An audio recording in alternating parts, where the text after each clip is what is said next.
बिस्मिल्लाहिर्रहमानिर्रहीम। अस्सलाम वालेकुम नाज़रीन, आप यूट्यूब चैनल देख रहे हैं। मैं इमरान खान हूँ। सबसे बड़ा मामला जो है वो आर्मी चीफ के नोटिफिकेशन का फंसा हुआ है। अब कुछ एस्टेब्लिशमेंट की जानिब से खबरें चलवाई गई और उन खबरों में ये दावा किया गया कि नोटिफिकेशन की तो ज़रूरत ही नहीं है और इन खबरों के लिए कुछ एक्सपर्ट्स का सहारा लिया गया। देखिए, जिस दिन 27वीं आईनी तरमीम हुई थी उसी दिन हमें इस बात का अंदाज़ा हो गया था कि अब ये एक नई मुद्दत मुलाजमत देंगे आर्मी चीफ को, और जब 5 साल के लिए नई मुद्दत मुलाजमत देंगे तो फिर इन्हें एक नया नोटिफिकेशन भी करना पड़ेगा।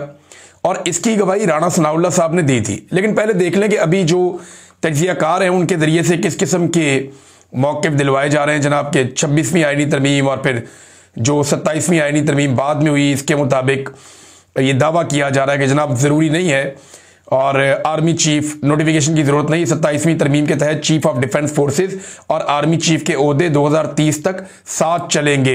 यानी टेक्निकल रीजंस निकाल के ये साबित किया जा रहा है कि किसी नोटिफिकेशन की जरूरत नहीं है। और आसिम मुनीर साहब इस वक्त पाकिस्तान के आर्मी चीफ, फील्ड मार्शल, सारा कुछ वही है, चीफ ऑफ डिफेंस फोर्सेज वो भी वही है। तो अब ये एक बयानिया जारी किया गया। इसका रीजन आप समझ सकते हैं कि ये बयानिया क्यों जारी किया गया। इसलिए कि नोटिफिकेशन अभी तक हाथ में नहीं आया, लेकिन 2 वफाकी वज़रा इसे कंफर्म कर चुके हैं। एक कंफर्म कर चुके हैं ख्वाजा आसिफ, जिन्होंने ये ट्वीट करते हुए कहा कि नोटिफिकेशन आ जाएगा, शहबाज शरीफ साहब पाकिस्तान आएंगे, अमल शुरू हो गया है, नोटिफिकेशन आ जाएगा, क्यास आराइयों से गुरेज किया जाए। लेकिन ख्वाजा साहब ने यह कंफर्म नहीं किया कि नोटिफिकेशन किसके लिए किया जाएगा या वो कौन शख्स होगा जिसको नोटिफाई किया जाएगा। लेकिन ख्वाजा साहब ने ये कंफर्म कर दिया कि नोटिफिकेशन की ज़रूरत है। तो ये जो लोग कह रहे थे कि नोटिफिकेशन नहीं चाहिए, उसका जवाब तो ये है। फिर राणा सनाउल्लाह साहब का एक स्टेटमेंट है और ये हमें यहां पे याद रखना चाहिए। राणा सनाउल्लाह साहब ने 13 नवंबर को, जब ये 27वीं आईनी तरमीम हुई, तो उन्होंने नदीम मलिक साहब के प्रोग्राम में कहा था कि चीफ ऑफ डिफेंस फोर्सेस का ओहदा नया है और 5 साल के लिए है, इसलिए इसका नोटिफिकेशन फ्रेश और 1-2 दिन में हो जाएगा। लेकिन यह नोटिफिकेशन आज के दिन तक नहीं हुआ। ये तो राणा सनाउल्लाह साहब ने कहा था और किसी ने नहीं कहा। और राणा सनाउल्लाह साहब साबिक लॉ मिनिस्टर हैं और वो जितना कुछ जानते हैं, यानी इन मामलात में वज़ीर दाखिला भी रहे हैं, वो पंजाब में लॉ मिनिस्टर भी रहे हैं वो, और वो कानून के तालिब इल्म हैं, कानून को अच्छी तरह जानते भी हैं और लेजिस्लेचर भी हैं और किचन कैबिनेट का हिस्सा है शरीफ खानदान की।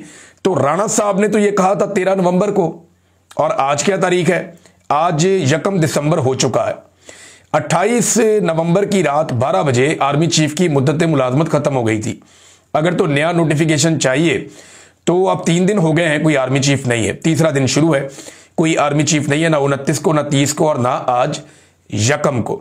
अब ये नोटिफिकेशन रुका क्यों हुआ, ये है बड़ा सवाल। देखिए, पाकिस्तान का जो सबसे इंपॉर्टेंट इवेंट होता है ना, वो आर्मी चीफ की तैनाती, तकर्री या एक्सटेंशन होता है। बाकी सारे काम पाकिस्तान में सानवी नौयत के हैं। पाकिस्तान का जो सबसे अहम इवेंट होता है या सबसे अहम कोई नोटिफिकेशन होता है वो आर्मी चीफ की तकर्री होता है, जिसमें पाकिस्तान के स्याह और सफ़ेद का मालिक एक बावर्दी शख्स को बना दिया जाता है 3 साल के लिए, और अब ये काम शायद 5 साल के लिए होगा। ये सबसे इंपॉर्टेंट दिन होता है, बाकी सारे दिन फारग होते हैं। यानी इंडिया के साथ झड़प हो गई, जंग हो गई, छोटी बात है। 9 मई हो गया पाकिस्तान में, छोटी बात है। किसी वजीर आजम को साबिक को जेल में डाल दिया, छोटी बात है। किसी साबिक वजीर आजम को फांसी दे दी, छोटी बात है। पाकिस्तान में जो बड़ी बात होती है, जो इंपॉर्टेंट दिन होता है, वो आर्मी चीफ की तकर्री का दिन होता है या आर्मी चीफ की एक्सटेंशन का दिन होता है। ये बहुत इंपॉर्टेंट होता है। इतने इंपॉर्टेंट दिन को शहबाज शरीफ अवॉइड करके बहरीन से बरतानिया क्यों चले गए और वहां जाकर अपने क्याम को बढ़ा क्यों दिया? कुछ लोग दावा कर रहे हैं कि शायद ख्वाजा आसिफ भी पाकिस्तान में नहीं है, वज़ीर दिफा। लेकिन शहबाज शरीफ साहब बैरून मुल्क क्यों चले गए? बहरीन से बरतानिया जाने का क्या तुक बनता है? अगर आप नक्शा देखें ना, तो पाकिस्तान से बहरीन आता है और उसके बाद तकरीबन 7 घंटे बाद, एक लंबी फ्लाइट के बाद 7-8 घंटे की, फिर बरतानिया आता है। यानी रास्ते में तो है नहीं। हाँ, यह समझ आती है कि शहबाज शरीफ अमेरिका गए और वापसी में बरतानिया रुक गए, यह तो बात समझ आती है। लेकिन शहबाज शरीफ बहरीन गए थे, जहां से पाकिस्तान चंद घंटे की मुसाफत पे, 2-2.5 घंटे। लेकिन शहबाज शरीफ साहब बहरीन से बरतानिया चले गए और यह भी नहीं बताया कि वो बीमार है। फिर एक ट्वीट भी कर रहे हैं अपनी भतीजी की तारीफ में और भतीजी आगे से जवाब भी दे रही है, मरियम नवाज। तो इससे वो ये भी बता रहे हैं कि वो एक्टिव हैं, चीज़ों को देख रहे हैं, सोए हुए नहीं है। और कोई कमर दर्द, टांग दर्द, सर दर्द, पेट दर्द, कोई ऐसा बहाना भी नहीं है। यानी शहबाज शरीफ साहब इस बात में बड़े माहिर हैं, जब भी उनके ऊपर केसेस बनते थे बीमार हो जाते थे, वो कमर में उनके दर्द निकल आती थी और वो अस्पतालों में दाखिल हो जाते थे। शहबाज शरीफ, नवाज शरीफ, वो इन चीज़ों के माहिर हैं। जैसे ही उन पर मुश्किल वक्त आता है वो अस्पतालों में पहुंच जाते हैं। जैसे ही उन्हें अदालत बुलाती है वो कह रहे जी हमें कोरोना वायरस हो गया, हम अदालत में पेश नहीं हो सकते। ये बार बार हमने देखा है। लेकिन शहबाज शरीफ साहब बरतानिया गए क्यों? हालांकि ये रास्ता भी नहीं बनता। वो बहरीन से आगे बरतानिया चले गए और वहां पे जाके अपने स्टे को प्रलॉन्ग भी कर दिया, लंबा कर दिया। वजह क्या है? इतने इंपॉर्टेंट दिन तो शहबाज शरीफ साहब को पाकिस्तान आना चाहिए था। फिर आप गौर करें, जब 27वीं आईनी तरमीम हो रही थी तो शहबाज शरीफ साहब ने यानी यहां काबीना का इजलास बुला के मंजूरी दे दी। खुद शहबाज शरीफ साहब गालिबन आजरबाईजान के दौरे पे थे। आजरबाईजान से शहबाज शरीफ साहब ने कैबिनेट का इजलास बुलाया और यहां पे काबीना ने तरमीम की मंजूरी दे दी। इतना इंपॉर्टेंट काम। और ये एक छोटा सा नोटिफिकेशन है, शहबाज शरीफ साहब टेलीफोन पे अहकाम जारी कर सकते हैं। ये तो शहबाज शरीफ साहब फौरी तौर पे कर सकते हैं, एक फैक्स आ सकती है, मसला ही कोई नहीं है शहबाज शरीफ के लिए। लेकिन ये इतना इंपॉर्टेंट काम रुका हुआ क्यों है? आपको ना डॉट कनेक्ट करने पड़ेंगे। यानी मैं आपको सच बताऊं तो पाकिस्तान के किसी सहाफी के पास कोई सॉलिड न्यूज नहीं है। सारे लोग टामक टोइयां कर रहे हैं, कोई ये कहानी सुनाता है, कोई ये कहानी सुनाता है। एक बंदरबांट तो ओहदों की लगी हुई है ना। इस वक्त मिलिट्री एस्टेब्लिशमेंट के अंदर या फौजी क़यादत के अंदर एक रस्साकशी ओहदों की चल रही है, क्योंकि कुछ ओहदे जो हैं वो खाली हैं। चीफ ऑफ डिफेंस स्टाफ का ओहदा है, स्ट्रेटेजिक कमांड का ओहदा है, ISI चीफ का ओहदा है, ये भी किसी ना किसी ने लेना ही है। फिर वाइस चीफ का ओहदा है, ये भी किसी ना किसी ने लेना ही है। तो ओहदों के लिए खींचातानी तो चल रही है। ये पहले आपको नजर नहीं आती थी, लेकिन जनरल बाजवा के दौर से ऐसी बरकत पड़ी है कि ये सारी चीजें अब आपको नजर भी आती हैं और बाहर भी आती हैं। और ये सारा कुछ कभी ख्वाजा आसिफ ने बताया, कभी जो है वो इरफान सिद्दीकी साहब मरहूम उन्होंने बताया, कभी जनाब किसी और सियासतदान ने बताया, कभी यानी हर कोई बताता रहा अपने अपने तौर पे कि जनाब ये किस तरह से बंदरबांट कर रहे थे और कैसे खींचातानी ओहदों के लिए हो रही थी। ये सिलसिला जनरल बाजवा ने शुरू किया। आसिफ मुनीर साहब के दौर में भी अभी ये तसलसल चल रहा है कि ओहदों के लिए फौज के अंदर बहुत ज्यादा तकोदो होती है, बड़ी खींचातानी होती है। ऐसा नहीं है कि ये बिल्कुल एक डिसिप्लिन के साथ चलते हैं। ये अब वो वाला पोल खुल चुका है। अब मामला आ जाए जनाब वापस, डॉट आपको कनेक्ट करने पड़ेंगे। किसी के पास कोई खबर नहीं है कि एक्चुअली हुआ क्या है। हमारे पास सबके पास क्लूज हैं और उसकी बुनियाद के ऊपर हम अपनी राय कायम कर रहे हैं। अब अलग अलग सोर्सेज से अलग अलग चीजें आई, मैं आपके सामने रख देता हूं। नंबर एक, 3 किस्म की बातें हो रही। नंबर एक, नवाज शरीफ साहब के कुछ मुतालबात हैं और वो वाले मुतालबात जो उनके साथी बताते हैं, जैसे कि अफसार आलम के नवाज शरीफ साहब कहते हैं जी ये तो सबको टांगो, ये ज्यादती है, ये चीजें क्यों नहीं हो रही। एस्टेब्लिशमेंट कहते हैं तुम करप्ट हो, नवाज शरीफ कहता है तुम करप्ट हो, सियासतदान करप्ट है, वो कहते हैं एस्टेब्लिशमेंट करप्ट है। एक दूसरे पे इल्जामात लगा रहे हैं और एक दूसरे पे इल्जामात लगा के एक खराबी पैदा हो रही है, जिसकी वजह से ये नोटिफिकेशन डिले में जा रहा है। कॉमन सेंस इसको नहीं मानती।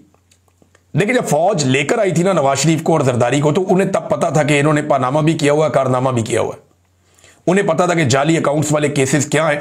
फौज को अच्छी तरह पता था कि ये जो सियासी क़यादत है ये करप्ट है। एक एक केस को उन्होंने पढ़ा हुआ था, एक एक फाइल का उन्हें ब्रीफिंग दी गई हुई थी। और जितना उनका दिमाग होता है उतना ही पढ़ना उन्होंने।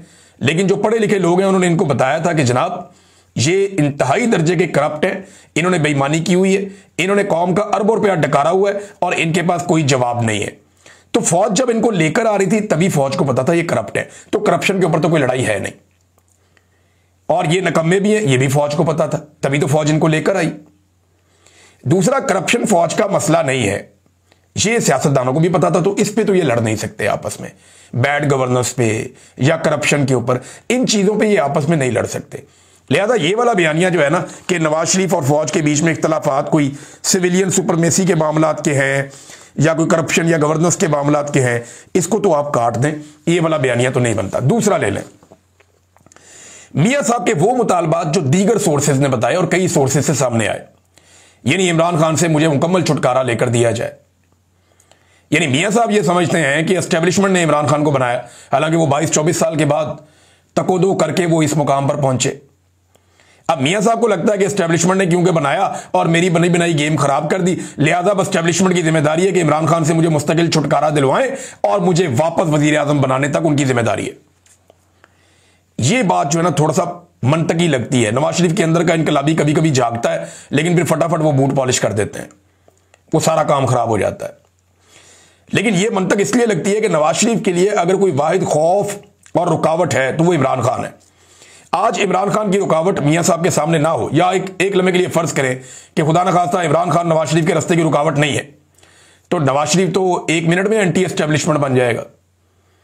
उसको तो डर ही इमरान खान का है कि अगर मैं अभी एंटी एस्टेब्लिशमेंट बनने की एक्टिंग करूंगा तो फौरी तौर पे एस्टेब्लिशमेंट जो है वो न्यूट्रल हो जाएगी।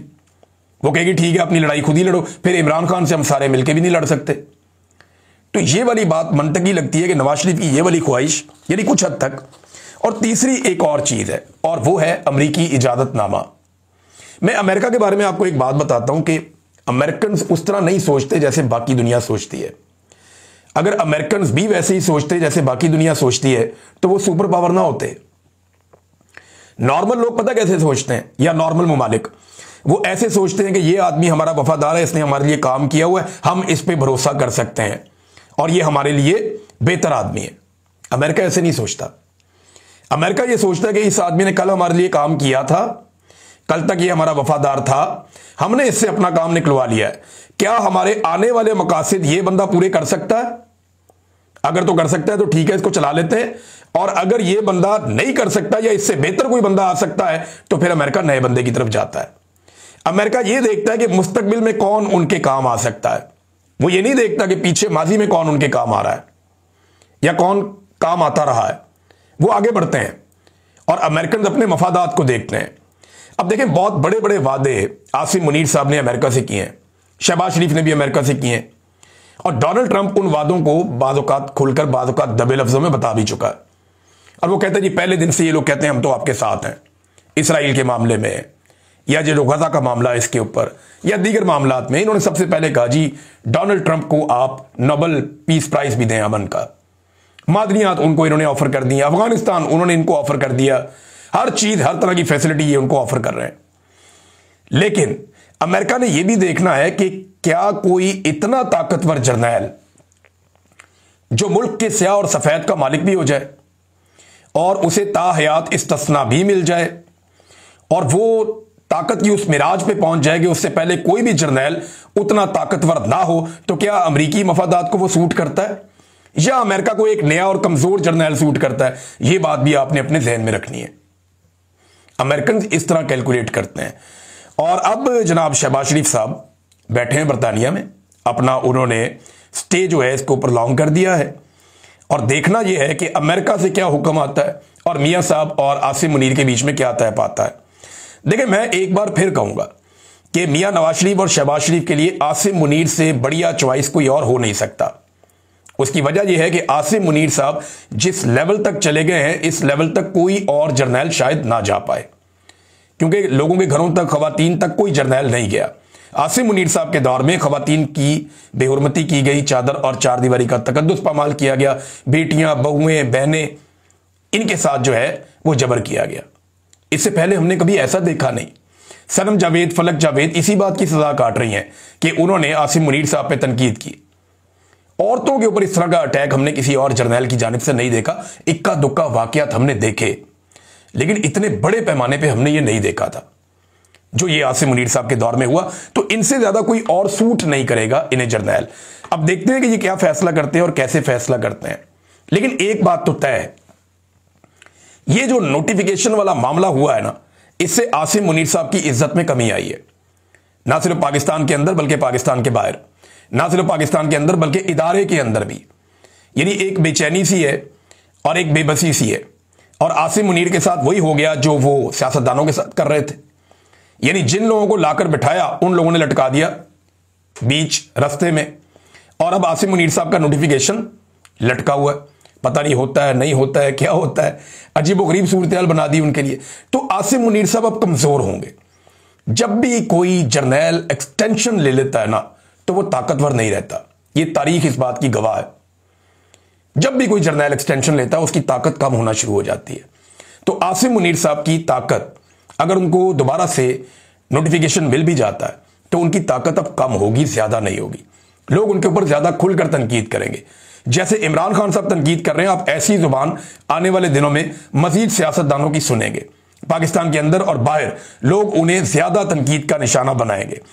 एक और सवाल पैदा होता है यहां पे कि क्या पाकिस्तान तहरीक इंसाफ, ये जो एक खटाई पैदा हुई है PMLN और आसिम मुनीर में, मुबैना तौर पे लगा लें इसको, अगर पैदा हुई है तो क्या PTI इसका फायदा उठा सकती है? अगर कोई दूरी पैदा हुई तो इसका साफ जवाब यह कि PTI फायदा नहीं उठा सकती। उसकी वजह यह है कि आसिम मुनीर साहब ने जो कुछ कर दिया है पाकिस्तान तहरीक इंसाफ के साथ, इमरान खान साहब जब तक जेल के अंदर है ना, तब तक आसिम मुनीर साहब के साथ चलना PTI के लिए मुमकिन ही नहीं है। ये आप मेरे से लिख के ले लें। जब तक इमरान खान साहब जेल के अंदर बंद हैं, तब तक आसिम मुनीर साहब के लिए या PTI के लिए मुमकिन ही नहीं है कि ये साथ बैठ के कोई काम कर सकें। PTI के लोग जो हैं वो तबाह बर्बाद करके रख देंगे। ये जो इमरान खान साहब के फॉलोअर है ना, ये छोड़ेंगे नहीं इसके ऊपर, और ऐसी सूरत हाल बन जाएगी कि सारे कानों को हाथ लगाएंगे। ये मुझे नजर आ रहा है, ये मुमकिन नहीं, ये नहीं हो सकता। बहरहाल खबरें चलवाई गई कि नोटिफिकेशन की कोई जरूरत नहीं है, और अब कुछ खबरें और भी चलवाई जा रही हैं। ये जो खबरें और चलवाई जा रही है ना, ये बड़ी इंटरेस्टिंग है। खबर ये चलवाई जा रही है जनाब के वहां पे हो जाएगा गवर्नर राज खैबर पख्तूनख्वा में। शाहिद मेतला साहब ने इसके ऊपर बड़ी जबरदस्त जो है वो न्यूज दी है। मैं चाहता हूं वहां से आपको पढ़ के सुनाऊं, आपको बड़ा मजा आएगा, क्योंकि इस पे जो असल खबर है मैं आपको बाद में बताता हूं। कहते हैं जी कि बिलावल भुट्टो के करीबी जराये का कहना है कि खैबर पख्तूनख्वा में गवर्नर राज लगाने का मामला अभी तक फैसल करीम कुंडी या बिलावल के साथ डिस्कस नहीं किया गया। अगर जरदारी के साथ हुआ है तो जरदारी ने अभी तक बताया नहीं। आगे वो बताते हैं कि 2010-11 में पीपल्स पार्टी ने पंजाब में गवर्नर राज लगाकर कुछ हासिल नहीं किया था। ये 10-11 नहीं था, 2009-10 था, क्योंकि 2009 में नून लीग ने लॉन्ग मार्च निकाला था। ये उस वक्त की बात है जब गवर्नर राज लगाया गया था, और फिर पीपल्स पार्टी को ये गवर्नर राज खत्म करना पड़ा था, अदलिया भी बहाल हो गई थी। तो उसके बाद वो कह रहे हैं जी कि अगर गवर्नर राज लग भी गया तो पार्लियामेंट के दोनों ऐवानों से मंजूर करवाने के बावजूद 60 दिन में सूबाई असेंबली के अंदर ले जाना पड़ेगा, और फिर दोबारा सूरत हाल जीरो पे आ जाएगी। तो गवर्नर राज के ऑप्शन को ये एंड में जाके कहते हैं कि मुश्किल है, और पीपल्स पार्टी गवर्नर राज के हक में नहीं है, ये शाहिद मेतला साहब कहते हैं। लेकिन मैं आपको यह बताता हूं कि खैबर पख्तूनख्वा में पाकिस्तान तहरीक इंसाफ की हुकूमत जो है वो इस वक्त एक लाइफ लाइन है पाकिस्तान की एस्टेब्लिशमेंट के लिए। ये जो लोग खैबर पख्तूनख्वा में रहते हैं या जाते आते हैं या लोगों को, आवाम को मिलते हैं, उनको इस बात का पता है। अगर पाकिस्तान तहरीक इंसाफ की हुकूमत को अगर खैबर पख्तूनख्वा में खत्म कर दिया एस्टेब्लिशमेंट ने, या वहां गवर्नर राज लगा दिया, तो याद रखिएगा वो आग भड़केगी, इनसे संभाली नहीं जाएगी। PTI की हुकूमत एस्टेब्लिशमेंट और अवाम के बीच में एक बफर जोन का काम कर रही है। खैबर पख्तूनख्वा की अवाम में नफरत भर चुकी है, और वो ऑपरेशन को एक गाली की तरह लेते हैं। और क्योंकि बीच में पाकिस्तान तहरीक इंसाफ की हुकूमत है, तो वो बहुत सारी चीजें एब्जॉर्व कर लेती है। पाकिस्तान तहरीक इंसाफ की हुकूमत बहुत सारे इल्जामात, बहुत सारी चीजें लगातार एब्जॉर्व कर रही है, और उसकी वजह से उनकी मकबूलियत को चोट भी लगती है। दूसरी जानिब एस्टेब्लिशमेंट जो है वो धड़ल्ले से अपना काम कर रही है। लेकिन अगर कहीं गवर्नर राज लगा दिया तो PTI की जिम्मेदारी खत्म, फिर अवाम जाने और एस्टेब्लिशमेंट जाने। तो ये मिलिट्री एस्टेब्लिशमेंट के साथ बहुत बुरा होगा। वो जो एक बफर जोन कायम है, बफर जोन कहते हैं कि दो फोर्सेस के बीच में एक ऐसा इलाका जहां पे दोनों नहीं आ सकती, तो एक बफर जोन होता है। तो वो लड़ाई से रोकता है, तसादुम से रोकता है। तो PTI की हुकूमत वो बफर जोन है एस्टेब्लिशमेंट और अवाम के बीच में। और अगर कहीं ये बफर जोन खत्म हो गया ना, तो फिर अवाम जाने और एस्टेब्लिशमेंट जाने, ये आप सब जानते हैं फिर क्या होगा। नाज़रीन, मंगल का दिन बहुत इंपॉर्टेंट है। इसके हवाले से शाहिद खटक ने भी कहा कि गवर्नर राज लगाने की ये धमकियां दे रहे हैं बिला वजह। ना गवर्नर रहेगा तो ना राज रहेगा, ये कोशिश करके देख लें। असल बात यह है कि मंगल वाले दिन से तवज्जो हटा रहे हैं। यानी कल के दिन में पाकिस्तान तहरीक इंसाफ के तमाम MNAs, MPAs, सेनेटर्स और जितने ओहदेदारान हैं वो सारे ना सिर्फ इस्लामाबाद हाई कोर्ट पहुंचेंगे, बल्कि उसके बाद वो सारे अडियाला जेल भी पहुंचेंगे। अब अगर नोटिफिकेशन हो जाता है, उससे पहले नोटिफिकेशन होने की सूरत में तो मुलाकात शायद करवा दी जाए। लेकिन अगर नोटिफिकेशन नहीं होता मंगल तक और इमरान खान से मुलाकात भी नहीं करवाई जाती, तो एक सिचुएशन बन सकती है। खैबर पख्तूनख्वा से वो रास्ते बंद करने का ऐलान कर चुके हैं, जबकि बड़े पैमाने पे जब अरकान असेंबली अडियाला के बाहर पहुंचेंगे तो एक नई सिचुएशन बन जाएगी। और ऐसी सूरत हाल में जब पाकिस्तान के अंदर कोई जिम्मेदार नहीं है, यानी शहबाज शरीफ पाकिस्तान से बाहर है, पाकिस्तान के अंदर कोई जिम्मेदारी उठाने को तैयार नहीं है, इस वक्त आईनी नुक्ता नजर से बहुत सारे लोगों के ख्याल में कोई पाकिस्तान का आर्मी चीफ भी नहीं है, तो मेरा नहीं ख्याल कि कोई गोली चलाने का रिस्क लेगा। इससे पहले जो बार बार गोली चलाने का रिस्क लिया गया, ऐसा लगता है कि अब वो रिस्क लेना बहुत मुश्किल हो जाएगा। लिहाजा मंगल का दिन बहुत इंपॉर्टेंट है। सुहेल अफरीदी को नाकाम करने की बहुत सारे लोग कोशिश कर रहे हैं। उन्होंने वार्निंग जारी कर दी है कि हम नेम एंड शेम भी करेंगे जो लोग नहीं आएंगे, यानी सारे लोगों को पहुंचना पड़ेगा इमरान खान साहब की मुलाकात खोलने के लिए और उनकी कैद तन्हाई को खत्म करने के लिए। नाज़रीन, बन्नू में एक अफसोसनाक वाकया पेश आया, दहशतगर्दी का वाकया। 9 फौजी जवान जो है हमारे शहीद हो गए, जबकि बहुत सारे जख्मी हो गए हैं। अब इन हालात के अंदर जो है वो दहशतगर्दी भी बढ़ती जा रही है। दहशतगर्दी को कंट्रोल करना सिक्योरिटी फोर्सेस, इंटेलिजेंस इदारों और खैबर पख्तूनख्वा की हुकूमत की जिम्मेदारी है। लेकिन आप ये देख लें, कभी गवर्नर राज, कभी नोटिफिकेशन, कभी ये, कभी वो, कभी मुलाकात की बंदिश।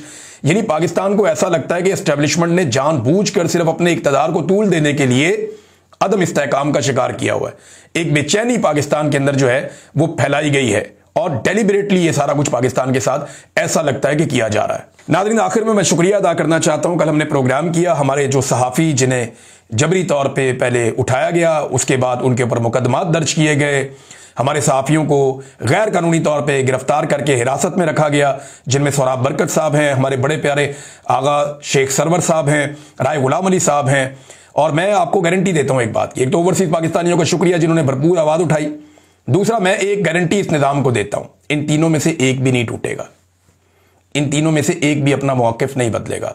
बल्कि मेरी बात लिख कर रख लें, जब ये तीनों बाहर आएंगे ना, पहले से ज्यादा मजबूत अंदाज में, पहले से ज्यादा खुलकर ये अपनी बात करेंगे और ज्यादा जज्बे के साथ पाकिस्तान में हक और सच का आलम बुलंद करेंगे। क्योंकि ये पाकिस्तानी मिडिल क्लास से आए हैं। ये सियासतदानों की तरह नहीं है जिन्हें आप ब्लैकमेल कर लेंगे वीडियोस दिखा के या करप्शन की फाइलें दिखा के। ये मिडिल क्लास के लोग हैं, ये पाकिस्तानी मिडिल क्लास के सहाफ़ी हैं। ये मार खा लेंगे लेकिन पाकिस्तान के साथ खड़े रहेंगे, हक और सच के साथ खड़े रहेंगे। मैं आपको गारंटी देता हूं, ये तीनों जब बाहर आएंगे तो आप देख लीजिएगा। अब तक के लिए इतना ही, अपना ख्याल रखिएगा, अपने इस चैनल का भी। अल्लाह हाफिज़।